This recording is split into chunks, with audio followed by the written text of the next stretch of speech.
Hoarding, what does it mean? What's the actual definition of hoarding? I got to find out. As I clean out these homes, I've come to the realization that it might be a disease? Or maybe it's psychological. Or maybe they're just lazy? Or they might be sick. Here it is. Yup.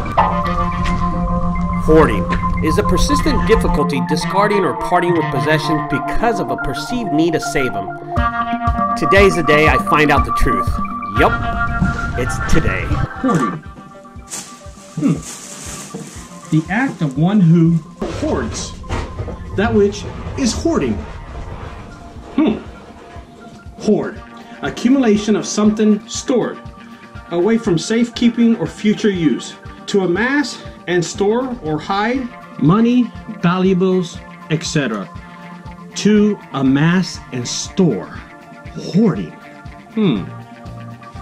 People who are hoarders have problems.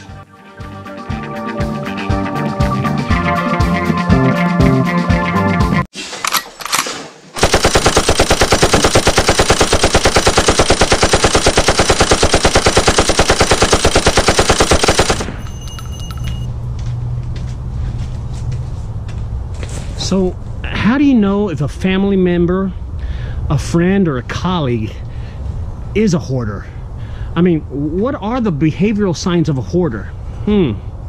Let's look into that.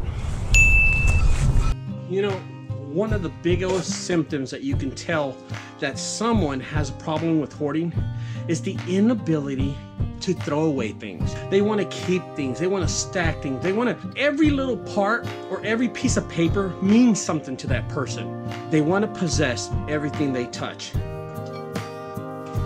So what's another symptom? When you start grabbing their things and start throwing them away, a big old symptom that you can tell is their anxiety level. Are they okay with you shuffling books, picking up some of their trash?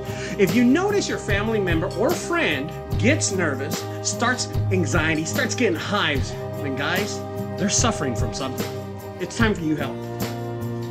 Oh, what's a behavior? I mean, how do you know, honestly, if a family member or a friend has a problem? Well, maybe she has a suspicion. Every time she suspects someone's grabbing all her things or someone's moved her things to another location of the house, she's got a suspicion that you want to take her things. Or maybe she's just obsessed. She's obsessed with the fact that she doesn't know what she wants. She looks around the house and thinks she might need something. For instance, she's got the fear that she might run out of toilet paper. So what she does is she goes and buys a whole year's worth of toilet paper.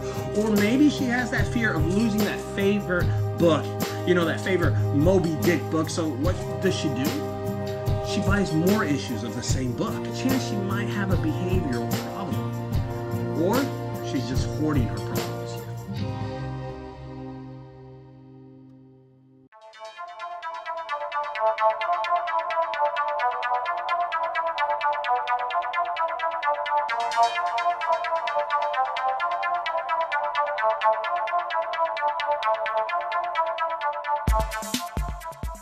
What exactly is hoarding? You know, the definition of hoarding means that a person that amasses and possesses a lot of things and tends to multiply those things when they really don't need them. Guys, when we come out to these properties, we see them just as a job. We see them as a way to make an extra buck, but not only that, but help other people. Help people go through that problem of hoarding. You have to realize the burden that hoarding puts on a family member or someone that inherits a piece of property, and how much, honestly, is it going to cost them. You know, in this vlog, we're not only going to look at my guys working and how to clean up, but we're going to kind of look at how we can help people through this problem. Because guys, this is a huge problem, and I know it's not only in Texas, it's got to be across the United States. See, a lot of people, what they don't realize is that hoarding is not somebody that's just a slob or a pig or someone that's just completely lazy. It's a person that, honestly, you can say this person has a problem. Psychologically, there's something in their mind that makes them think different than we do. They tend to keep things and possess things longer than the normal person. How do we help that person? Hoarding can happen to anyone.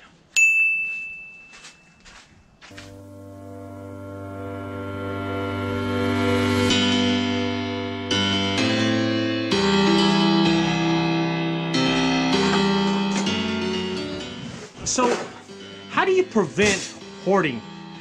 Well, study shows that the first thing you have to do is recognize. You have to recognize you have a problem. The evaluation that you've done something that is not normal is the first thing you got to do. That's where you start with your problem.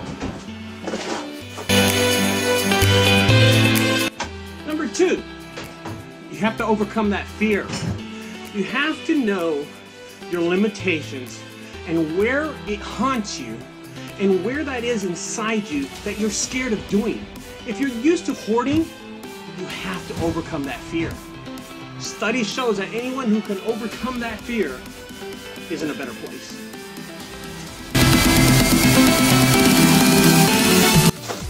Number 3, you have to set a goal. You know, if you want to prevent yourself from hoarding, you have to set some kind of goal. Steps to your recovery. Steps so you won't get back to the old you. Because if you don't set goals like that, you're never going to get anywhere. And this problem behind me is just going to keep on occurring and occurring and occurring.